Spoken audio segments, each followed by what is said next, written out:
Buenas noches, chiquillos, ¿cómo están? Espero que estén bien. Los saludo y les doy fuerza para esta última etapa. Vamos a comenzar con una nueva unidad que es Fisiología del Sistema Endocrino. Es de hecho la última de este ramo de Fisiología, así que espero que les vaya bien y que tengan ánimo para poder estudiar. Bueno, ¿qué vamos a ver en la clase de hoy? Vamos a ver en primer lugar las generalidades y componentes del sistema endocrino, los tipos de señalización celular y estímulos a los que responden este sistema endocrino, la clasificación química de las hormonas, los tipos de receptores celulares que se encuentran y la interacción que existe entre hormona y receptor, y los mecanismos de acción celular de las hormonas, es decir, cómo las hormonas intervienen en las células para producir un efecto deseado. Bueno, como generalidades del el sistema endocrino está compuesto por una serie de glándulas y órganos diseminados por todo el cuerpo. Las hormonas liberadas por el sistema endocrino ayudan a comunicar y coordinar las funciones de diferentes áreas del cuerpo. Aquí los podemos ver, ¿cierto? Los diferentes órganos endocrinos que se encuentran distribuidos a lo largo de todo el cuerpo. En esta diapositiva podemos ver eh, cómo se distribuyen nuevamente los órganos del sistema endocrino y dónde se encuentran ubicados anatómicamente. Por ejemplo, en primer lugar, el hipotálamo se encuentra en la base del cerebro y se encuentra posterior al caísmo óptico. Tenemos la glándula pituitaria, que también se encuentra en la base del cerebro, pero ventral al hipotálamo. Tenemos las glándulas tiroides, que se encuentran en la cara anterior del cuello e inferior a la laringe. Tenemos las glándulas paratiroides, las cuales se encuentran también dentro del mismo órgano tiroideo, se encuentran incrustados dentro de las glándulas tiroides. Tenemos la glándula pineal, que se encuentra entre los dos hemisferios cerebrales. Tenemos también el timo, que se encuentra en la cara anterior del pecho, detrás del esternón, entre los pulmones. Tenemos la glándula adrenal o glándula suprarrenal, que se asienta en la parte superior de cada riñón. También tenemos el páncreas, que tiene una parte endocrina y una parte exocrina. Nosotros venimos ahora de las clases del sistema digestivo, ahí vimos cómo funcionaba el páncreas exocrino, pero aquí nosotros vamos a ver que el páncreas también tiene la capacidad de secretar hormonas endocrinas que sirven para regular el metabolismo a nivel global del sistema humano.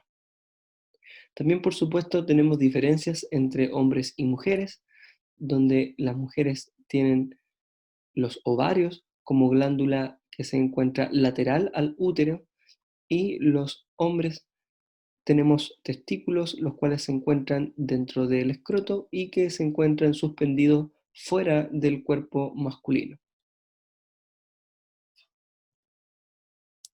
A continuación les voy a mostrar un video de YouTube que es introductorio del sistema endocrino. Les comento que durante el desarrollo del video hay un cambio que es un poco radical, eh, donde se pasa de un video a otro, pero les pido que sigan, digamos, la línea del video porque sí tiene un relato que es coherente y que sirve como introducción a este sistema endocrino. Vamos a ver.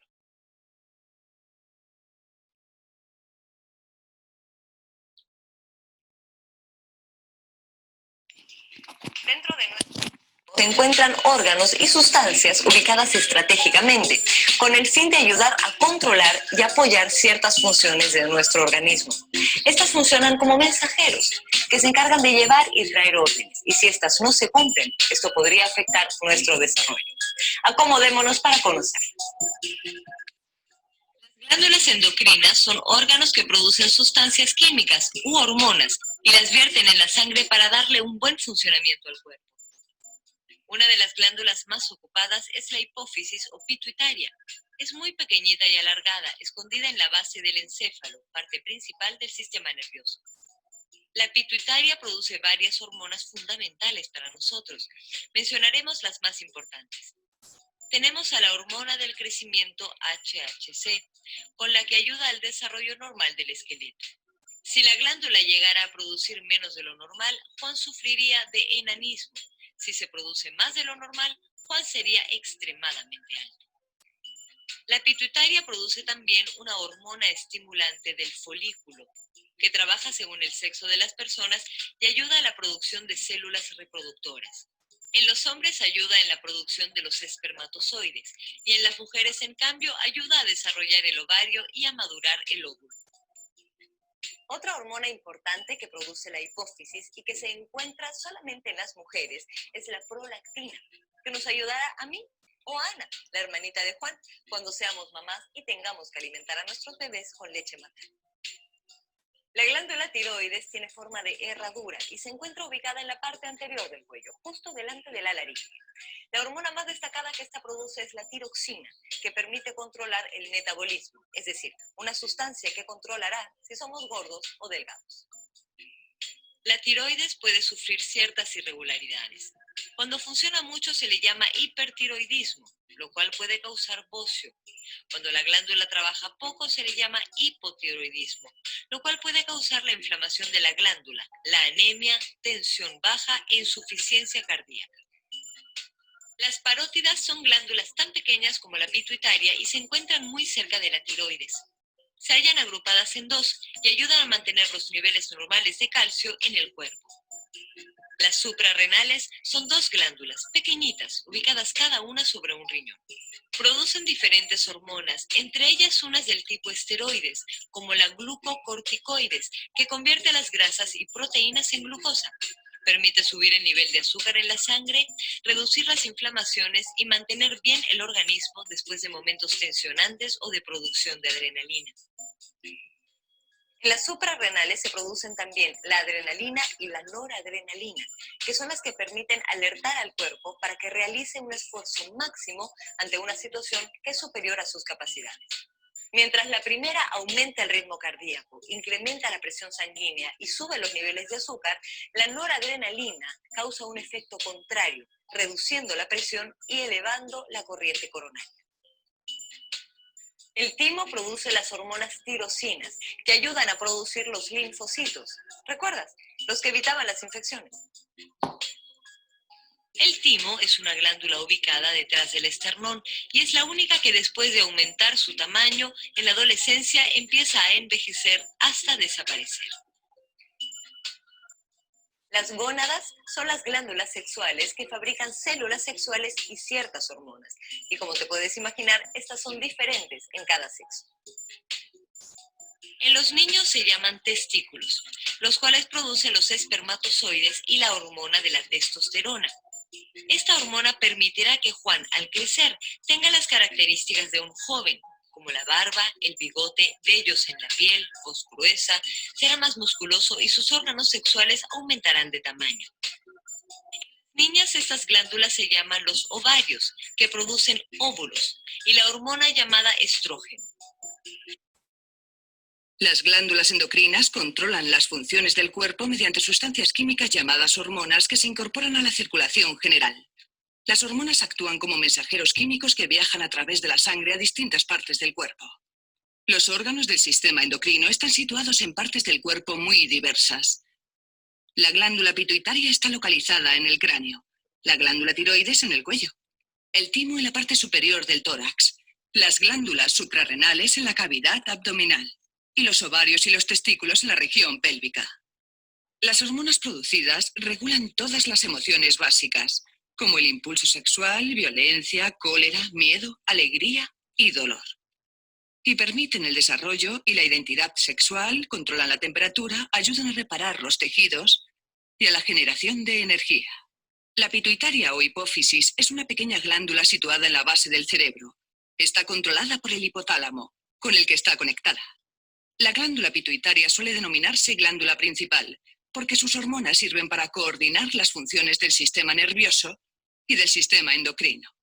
Además de producir hormonas que regulan las demás glándulas endocrinas, la glándula pituitaria produce otras que controlan la retención de agua en los riñones. Otra es responsable de la contracción uterina durante el parto y estimula la producción de leche de las glándulas mamarias. Una de las hormonas hipofisarias más importantes es la del crecimiento, que junto con la insulina controlan los niveles de azúcar en sangre. La insulina es una hormona producida por el páncreas. El páncreas está situado junto a la parte inferior del estómago. Es el segundo órgano más grande del cuerpo. El páncreas produce además la hormona glucagón.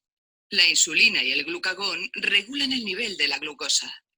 Si la insulina tiene niveles muy bajos, se produce un incremento de la glucosa, característica de la diabetes mellitus, la enfermedad más común del sistema endocrino.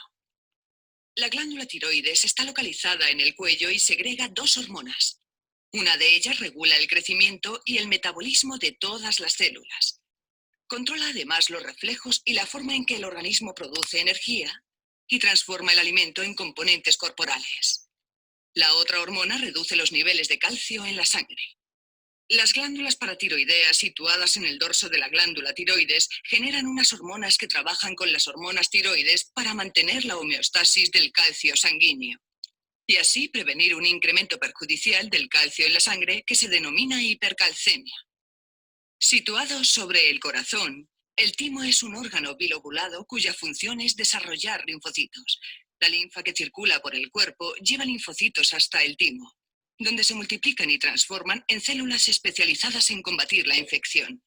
No todas sus funciones se conocen lo suficiente, pero se sabe que es muy importante en el desarrollo de mecanismos inmunitarios contra varias enfermedades. Las glándulas adrenales están ubicadas sobre cada riñón. Secretan las hormonas que ayudan al cuerpo a reducir el estrés. Cuando el sistema nervioso simpático reacciona ante una emoción intensa, por ejemplo la cólera, se liberan grandes cantidades de hormonas. Esto provoca una reacción de huida o combate. Aumenta la presión sanguínea, las pupilas se dilatan y la sangre se dirige hacia los órganos más vitales y hacia los músculos. La frecuencia cardíaca también se estimula. Las glándulas suprarrenales también producen hormonas que generan energía, regulando el metabolismo de carbohidratos, lípidos y proteínas. Otras hormonas regulan el equilibrio hídrico y mineral del cuerpo. Previenen la retención excesiva de agua por los riñones y mantienen el balance entre sodio y potasio en el torrente sanguíneo. Este equilibrio es muy importante para la contractilidad muscular.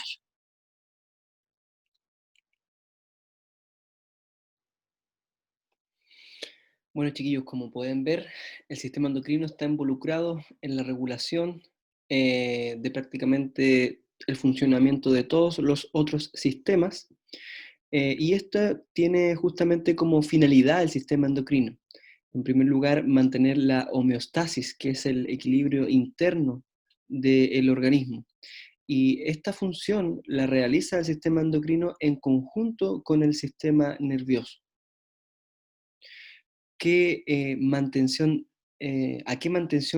me refiero? A la mantención constante de las condiciones del medio interno de un organismo, es decir, la composición y volumen de los fluidos corporales, por ejemplo, como la presión sanguínea, así como los niveles de glucosa en sangre o niveles de otras sustancias como proteínas, electrolitos, cantidades de agua, osmolaridad, etc.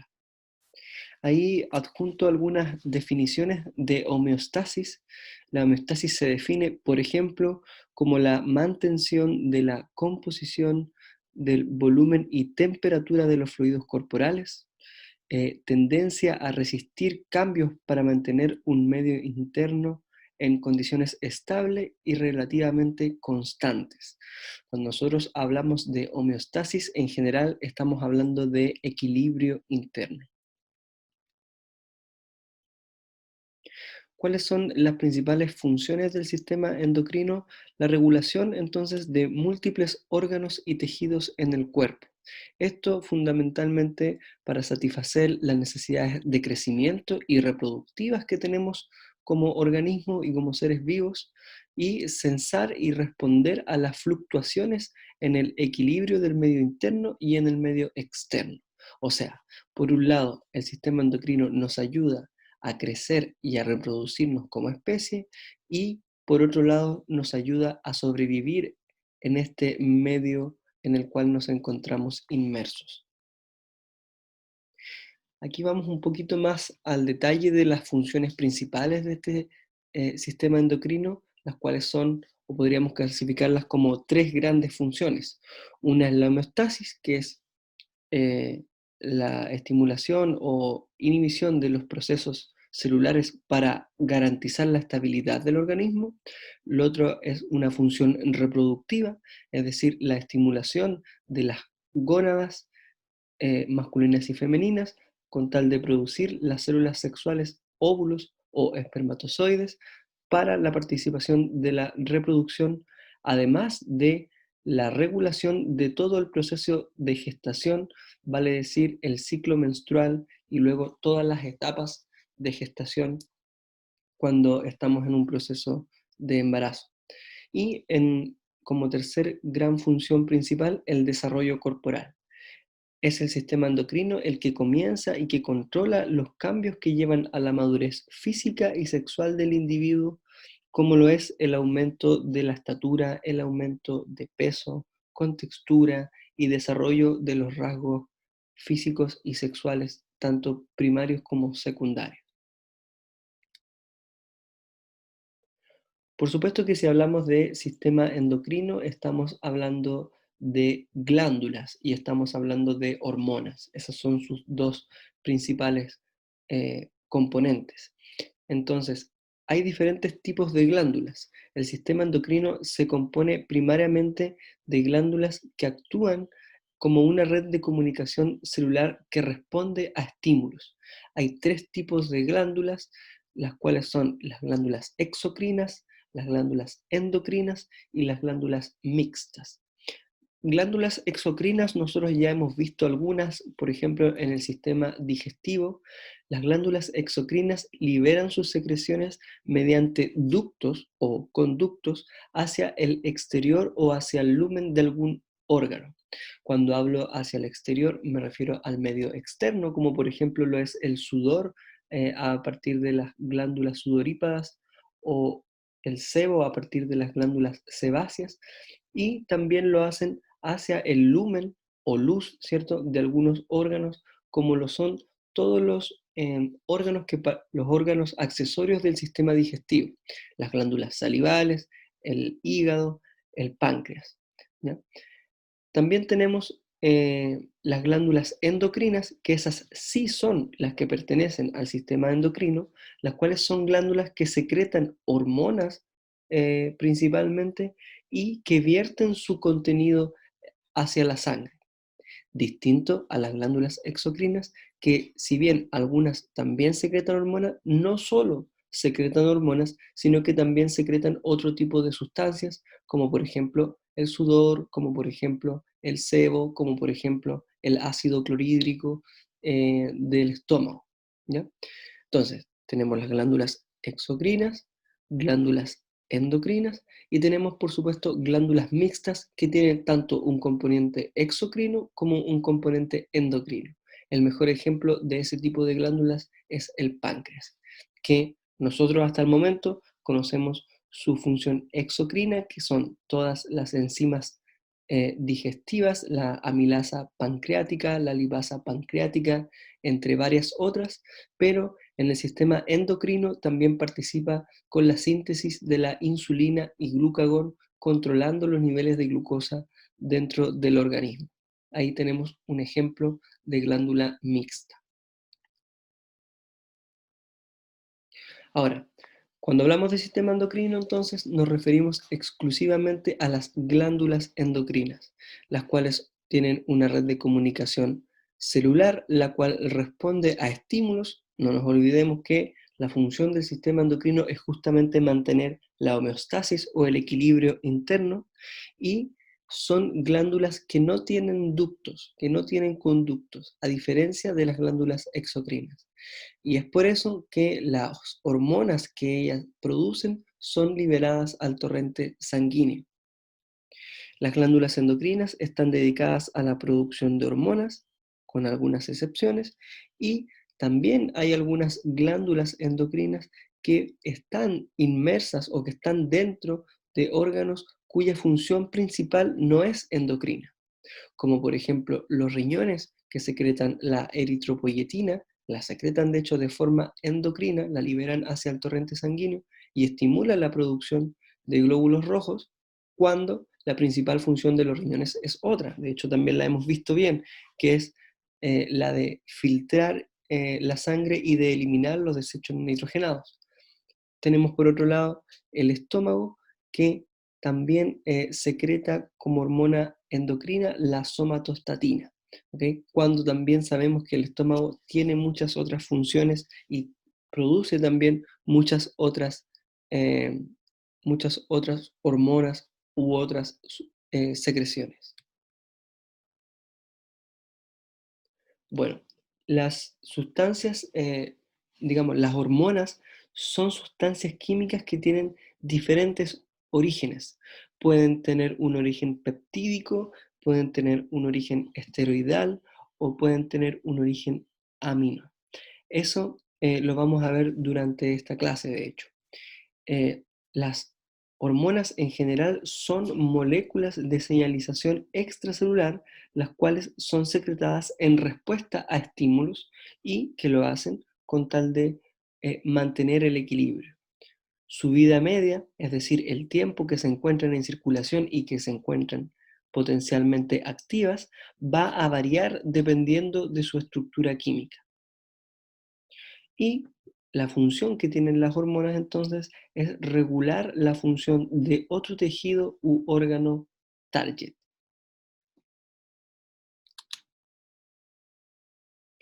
Veamos los tipos de señalización extracelular. Hay tres tipos de señalización extracelular. Aquí vamos a ver las dos primeras. Una es la señalización autocrina, que es cuando una célula libera moléculas que afectan a ella misma, ¿ya? O también va a afectar a células que se encuentren, que sean del mismo tipo y que se encuentren cercanas a ella. Pero la señalización autocrina, como el nombre lo indica, es que estimula fundamentalmente a la misma célula. Es decir, la célula secreta la hormona y además tiene el receptor para dicha hormona y va a provocar un efecto. Puede ser un efecto de retroalimentación positiva, es decir, que esta mismo estimula que se produzca más y más hormona, o puede tener un efecto de retroalimentación negativa con tal de eh, contrarrestar el efecto de seguir produciendo esa hormona. Es decir, va a secretar la hormona, la va a recepcionar en su receptor y va a bajar los niveles de esta hormona. También tenemos la señalización paracrina, que es la señalización donde las hormonas son liberadas por un tipo de célula y actúan en células cercanas, pero de otro tipo, ¿ya? Distinta entonces a la señalización autocrina, que también puede actuar en células cercanas, pero estas son siempre células del mismo tipo. En cambio, la paracrina es en células cercanas, pero de un tipo diferente.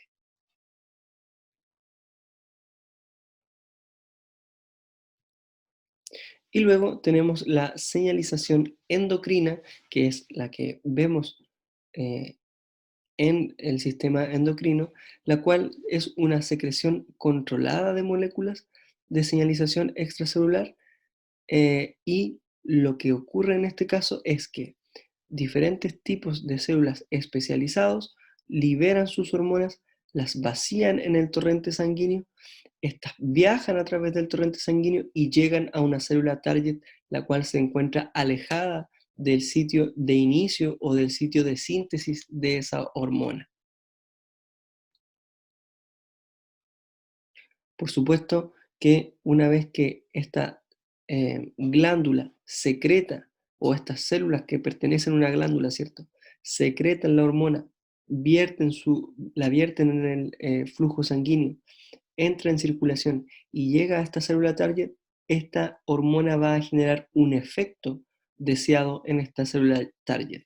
Luego, en esta clase nosotros estamos viendo solo las generalidades, pero en las clases posteriores vamos a poder ver varios ejemplos de cómo funciona esto. Bueno, el sistema endocrino responde a estímulos y hay diferentes tipos de estímulos frente a los cuales reacciona. Hay tres tipos de estímulos: los estímulos humorales, los estímulos nerviosos y los estímulos hormonales. Con respecto a los estímulos humorales, en este caso, las glándulas responden a cambios en los niveles sanguíneos de alguna sustancia o nutriente. Esta es, por ejemplo, em, el caso de las glándulas paratiroides, las cuales responden a niveles bajos de sangre a niveles bajos de calcio en sangre, y al detectar estos niveles bajos de calcio, ellos van a secretar la hormona PTH con tal de intentar subir los niveles de calcio. Esta es un estímulo humoral porque se está percibiendo la baja del nivel sanguíneo de esta sustancia, en este caso el calcio.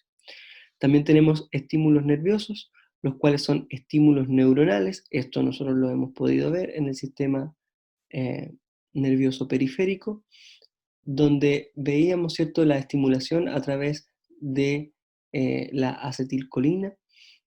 En este caso, por ejemplo, nosotros podemos ver que hay una neurona preganglionar, la cual estimula a la larga la célula adrenal con tal de que ella secrete las catecolaminas. Recordemos que las catecolaminas son la adrenalina y noradrenalina que se encuentran en, eh, en la glándula suprarrenal. También tenemos una estimulación hormonal, es decir, una hormona secretada desde un órgano va a estimular a otras glándulas para que éstas a su vez secreten más hormonas o inhiban la acción de alguna otra glándula. ¿Ok? Pero en el fondo, hormona producida por una glándula estimula a otra glándula para que produzca o no esas hormonas. Así es como tenemos el ejemplo del hipotálamo, que el hipotálamo de hecho es, digamos, la glándula por excelencia que controla a todas las otras glándulas y que también se relaciona o que genera ese puente entre el sistema nervioso y el sistema endocrino.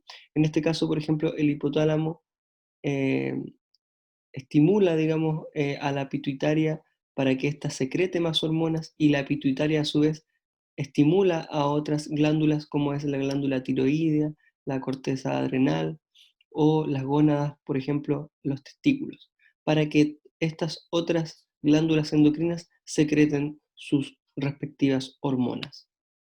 Entonces, tres tipos de estímulos: estímulos humorales, que es responder a la alza o baja de los niveles sanguíneos de una sustancia nutriente; nerviosos, que es la estimulación por vía neuronal a través de neurotransmisores; y una estimulación hormonal, es decir, que una hormona producida por una glándula va a estimular a otras glándulas para afectar su actividad con respecto a la secreción de más hormonas. Vamos a la clasificación química de las hormonas. Químicamente, las hormonas se clasifican en tres clases, las cuales son hormonas peptídicas o proteínicas, hormonas esteroidales o hormonas de aminas. Cada una de estas clases se distingue una de otra por la forma en que es sintetizada. Las hormonas peptídicas y proteicas se sintetizan a partir de los aminoácidos. Las hormonas esteroideas, ahí sí, las hormonas esteroideas se derivan a partir del colesterol, y las hormonas amínicas se sintetizan a partir de la tirosina.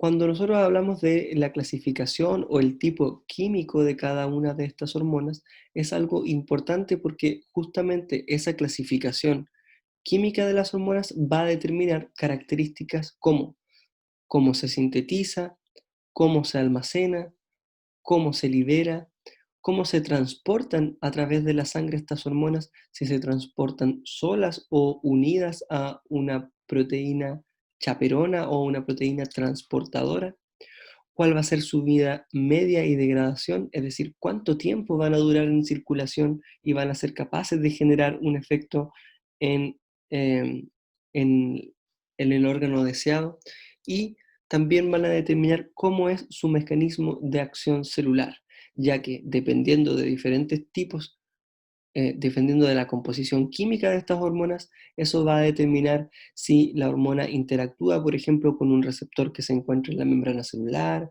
que se encuentre en el citoplasma o que se encuentre en el núcleo, y de acuerdo a eso va a generar diferentes reacciones o diferentes mecanismos de acción celular. Vamos primero a definir las hormonas peptídicas. Como dije anteriormente, las hormonas peptídicas están hechas a base de una cadena polipeptídica. Tenemos tres ejemplos, por ejemplo, la oxitocina, la hormona del crecimiento y la hormona folículo estimulante. Si nos damos cuenta, estas tres hormonas, si bien las tres tienen un origen peptídico, son muy distintas en su estructura y en su tamaño, siendo la oxitocina, por ejemplo, una hormona de tamaño pequeño, la hormona de crecimiento, una hormona de tamaño mediano, y la hormona folículo estimulante, una hormona de gran tamaño, la cual de hecho está glicosilada y asociada, digamos, a otro tipo de moléculas. La mayoría de las hormonas en general son de origen peptídico.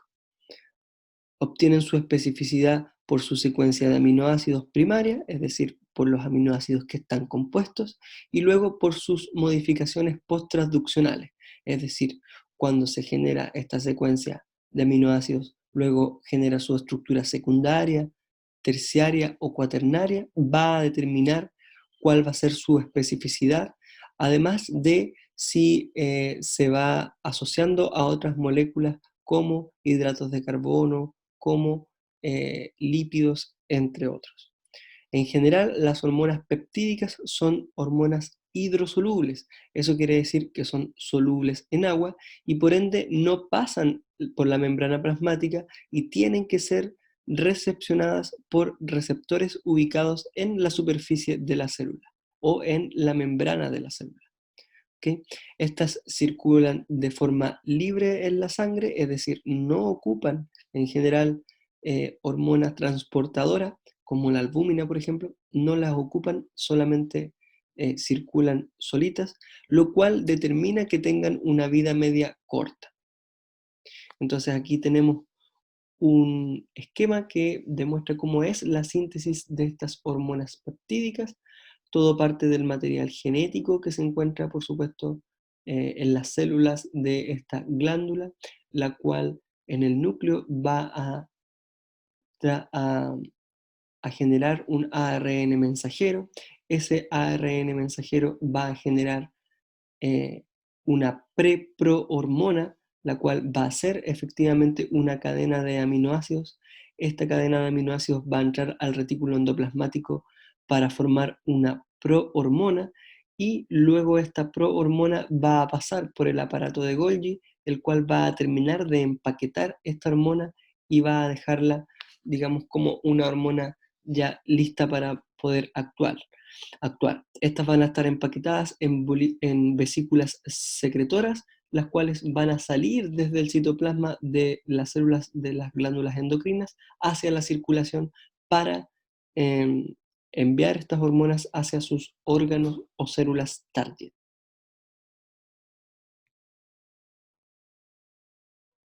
También tenemos las hormonas esteroideas, las cuales son sintetizadas a partir de modificaciones en la molécula del colesterol.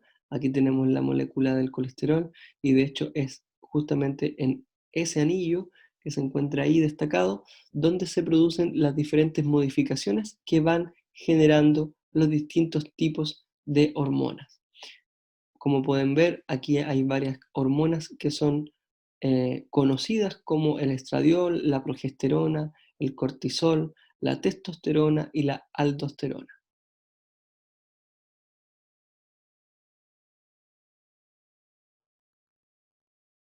En general, en general las hormonas esteroides están sintetizadas por la corteza suprarrenal, las gónadas, el cuerpo lúteo y la placenta.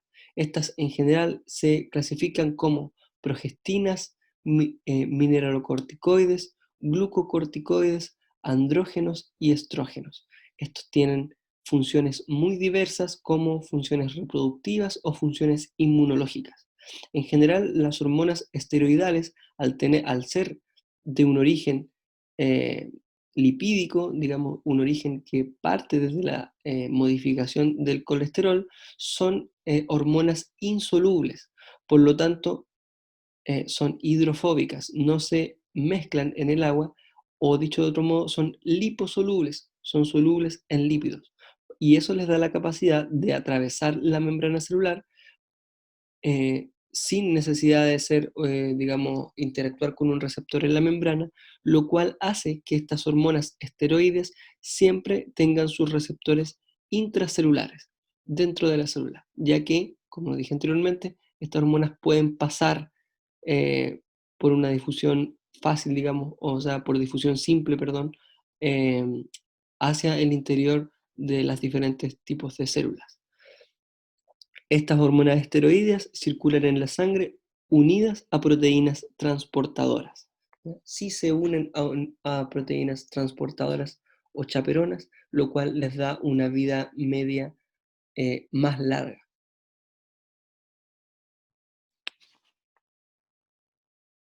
Tenemos las hormonas de tipo aminas, las cuales son hormonas derivadas del aminoácido tirosina, que aquí lo tenemos, y se dividen en dos grandes tipos de hormonas, las catecolaminas y las hormonas tiroideas, ¿ya? O hormonas yodotironinas. Con respecto a las catecolaminas, tenemos las hormonas que se secretan en la glándula adrenal, en las células y en las células neuronales. ¿Cuáles son estas catecolaminas? Son bastante conocidas. La adrenalina, la noradrenalina y la dopamina se encuentran dentro de este tipo de hormonas. Estas son hormonas que no atraviesan la membrana plasmática, eh, es decir, se encuentran con receptores en la membrana celular y tienen una vida media corta. Aquí tenemos la estructura de la norepinefrina, la epinefrina y la dopamina. Distinto es el caso de las hormonas tiroideas, que si bien también son derivadas del aminoácido tirosina, se encuentran asociadas al yodo, lo cual le entrega una serie de características. Las principales hormonas tiroideas son obviamente las hormonas producidas en la glándula tiroides, la T3 y la T4, las cuales tienen la característica de que sí pueden atravesar la membrana plasmática, por lo tanto sus receptores se encuentran dentro de la célula y tienen una vida media larga.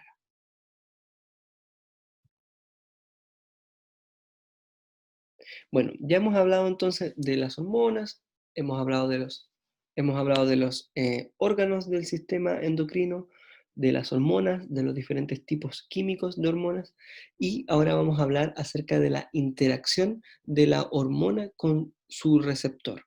Como vimos, habían hormonas que podían relacionarse con su receptor en la superficie de la membrana celular de la célula target o podían enfrentarse a su receptor dentro del citoplasma o incluso en el núcleo de la célula. Y es así como vamos a hablar de la interacción que existe entre las hormonas y el receptor. Esta interacción entre hormona y receptor es una unión altamente específica, y es altamente específica porque, como podemos ver en el ejemplo que está aquí, digamos, de una manera esquemática, aquí, por ejemplo, tenemos una hormona 1, una hormona 2 y una hormona 3, y nos podemos dar cuenta que el receptor está diseñado para recibir solamente un tipo de hormona, en este caso solamente para recibir a la hormona 1. Eso es, en términos muy simples, lo que ocurre con la interacción hormona-receptor. Es altamente específica y depende de varias características, como la forma de la hormona, la composición química de ella. Ya dijimos que si tenía determinada composición química iba a ser capaz de entrar o no a la célula, por lo tanto iba a tener un receptor afuera o dentro de la célula. También va a depender de la sensibilidad de la célula a la hormona específica. Por supuesto que las hormonas, si bien se secretan hacia el flujo sanguíneo, no tienen efecto en todas las células de todo el cuerpo, porque hay células que están encargadas específicamente de recepcionar a esa hormona y por lo tanto va a generar los receptores necesarios para recibir y generar un efecto al recibir esta hormona. También va a depender la sensibilidad y la relación de esta interacción hormona-receptor al número de receptores que se encuentren disponibles en esta célula, y lo cual es en realidad variable. Ahora, siempre entonces va a haber una interacción hormona-receptor específica con tal de que esto genere un efecto. Nosotros podemos hablar, por ejemplo, de un efecto de up regulation o de down regulation, dependiendo de cuál es el efecto que genera la hormona al unirse a la célula diana. Por ejemplo, en el up regulation, el número de receptores va a aumentar en respuesta a un incremento en los niveles de una hormona. Esto hace que la célula sea más sensible a la hormona generando mayor actividad celular. Aquí tenemos el ejemplo entonces, llega la hormona, es recepcionada por el receptor que se encuentra en la membrana, luego esto se ingresa y genera como respuesta mayor secreción de la hormona. En el down regulation ocurre lo contrario, ocurre una disminución del número de receptores, disminuyendo la sensibilidad de la célula a esa hormona o por lo tanto su respuesta celular. Entonces aquí tenemos la hormona, ¿cierto? Llega hacia el receptor la detecta y ¿qué va a generar? Que al final estos receptores sean reintegrados a través de vesículas con tal de que queden menos expuestos y así haya una menor respuesta a esa célula. Ese es el down regulation. Bueno, ¿cómo son los receptores celulares? Hay diferentes tipos de receptores. Eh, Para las proteínas de gran tamaño, en general, estas son proteínas que van a hacer interactuar de manera extracelular, ¿ya? Las proteínas que reaccionen o que interactúen con los receptores en el exterior de la célula es porque son de características hidro, hidrofílicas, ¿ya? Es decir, que sí pueden diluirse en agua y que por lo mismo no son capaces de cruzar la membrana celular. Distinto es en el caso de las moléculas que son hidrofóbicas, las cuales sí pasan por difusión simple dentro de la célula y en este caso pueden interactuar con receptores que se encuentran tanto en el citoplasma como en el núcleo. Entonces, las localizaciones de los receptores celulares son tres. Pueden estar en la superficie celular, es decir, en la membrana citoplasmática, o pueden estar intracelularmente en el citoplasma o en el núcleo. Tenemos aquí entonces en la membrana celular las hormonas proteicas y las catecolaminas, y en el citoplasma las hormonas tiroides, y en el núcleo también en el citoplasma las hormonas esteroideas y en el núcleo las hormonas tiroideas. Vamos a entrar ahora en la última parte de esta clase, que son los mecanismos de acción de las hormonas. Es decir, una vez que la hormona ya fue secretada, entró al torrente sanguíneo, llega a interactuar con la célula diana. Ya vimos que existen diferentes tipos de receptores según la naturaleza química de la hormona. Receptores que se encuentran en la membrana citoplasmática, en el citoplasma o en el núcleo. Dependiendo de esto, vamos a ver que hay diferentes mecanismos de acción celular y eso es lo que vamos a ver justamente ahora. Bueno, El mecanismo de acción celular de las hormonas liposolubles, es decir, de las hormonas esteroideas y de las hormonas tiroideas, son hormonas que se difunden a través de la membrana celular, es decir, pueden entrar sin necesidad de que eh, interactúen primero con un receptor. Por lo tanto, al difundirse a través de la membrana celular, van a ser recepcionadas por un receptor intracelular. Y a partir de esto, este receptor intracelular va a generar una regulación de la expresión génica. Entonces, el complejo de hormona receptor se va a dimerizar y se va a unir, de hecho, al dominio C de las secuencias específicas del ADN denominadas elementos de respuesta a esteroides, y lo que va a ocurrir en este caso va a ser que el receptor de la hormona se va a convertir ahora en un factor de transcripción, el cual va a regular la velocidad de transcripción de dicho gen. Ahí entonces va a generarse un ARN mensajero, ese ARN mensajero se transcribe y luego abandona el núcleo para ser traducido en proteínas, y estas proteínas van a tener acciones fisiológicas específicas.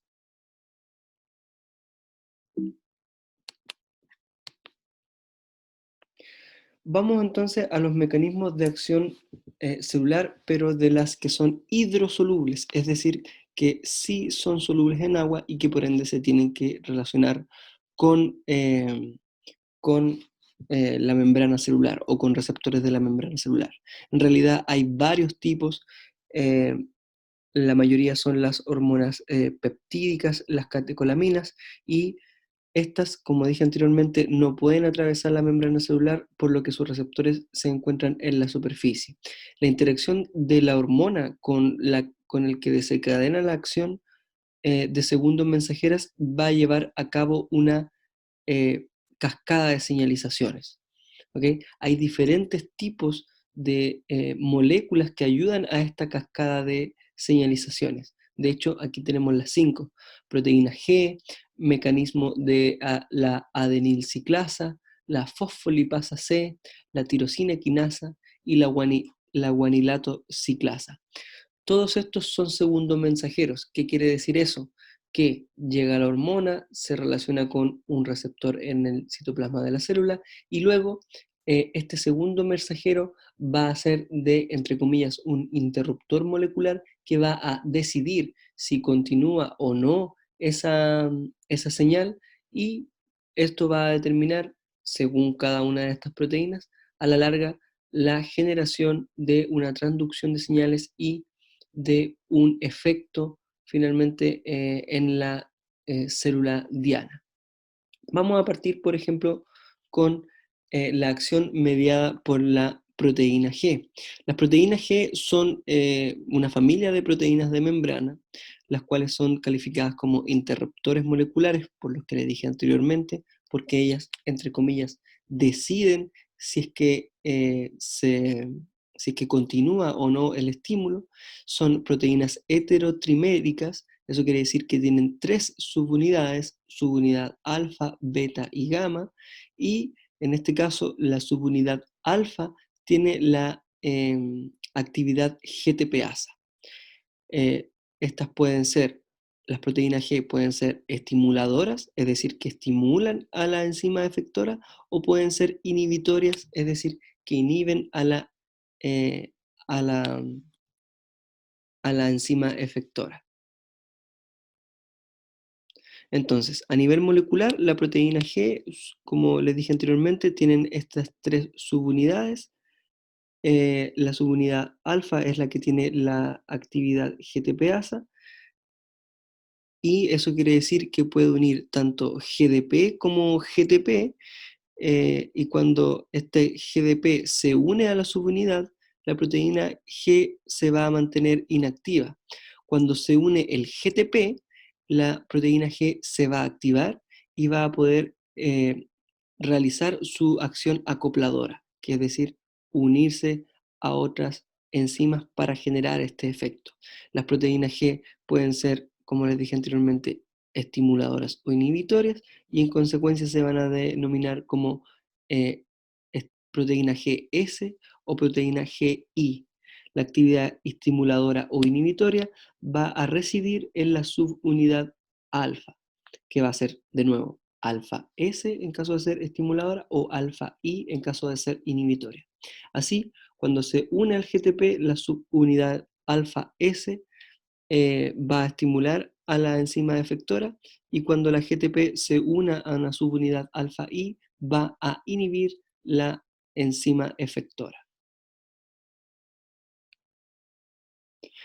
En cuanto al mecanismo de la adrenina ciclasa, esta es un mecanismo en el cual la hormona que se encuentra aquí en el número 1 se une al receptor de membrana plasmática en la célula blanco. Esto va a causar la activación de la proteína G, lo que permite que la subunidad alfa libre active la adenilato ciclasa.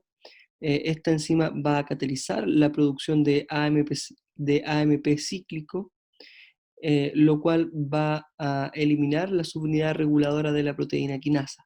La proteína quinasa activa y fosforila a otras proteínas, lo que va a activar o desactivar, dependiendo del efecto de la hormona, enzimas específicas. Y de este modo se produce el efecto de hormonas en la hormona target. Tenemos muchos ejemplos de este tipo de hormonas, como la hormona luteinizante, la hormona folículo estimulante, la TSH, la ADH, entre otras.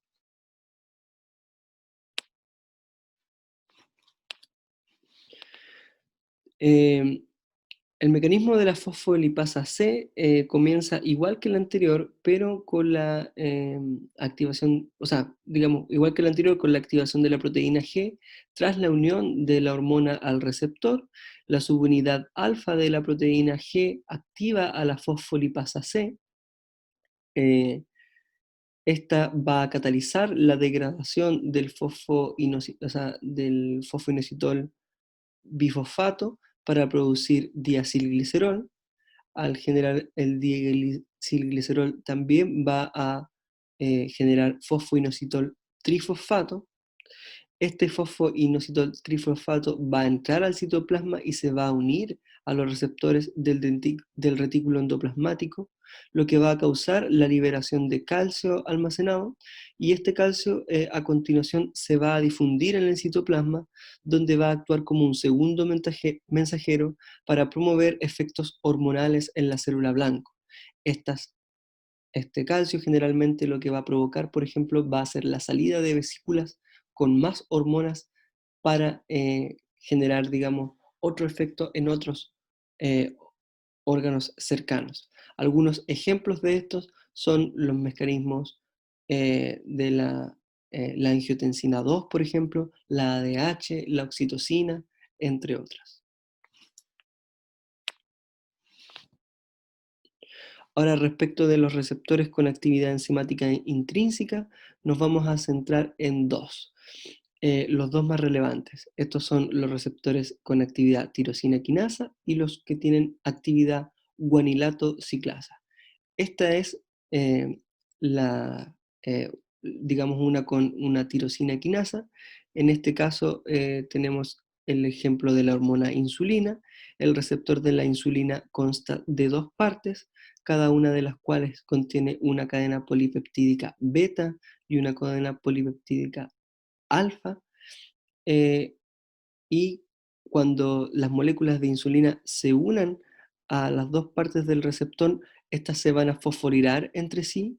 Esto va a incrementar la actividad de la tirosina quinasa del receptor, y a continuación esta será capaz de activar por fosforilación diversas moléculas emisoras de señales, las cuales van a producir una cascada de efectos hasta llegar al efecto deseado. Es así como, por ejemplo, funciona la insulina o la hormona del crecimiento.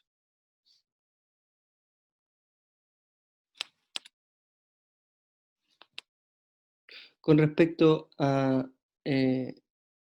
los mecanismos digamos, a los receptores intrínsecos que tienen un mecanismo de la guanilato ciclasa.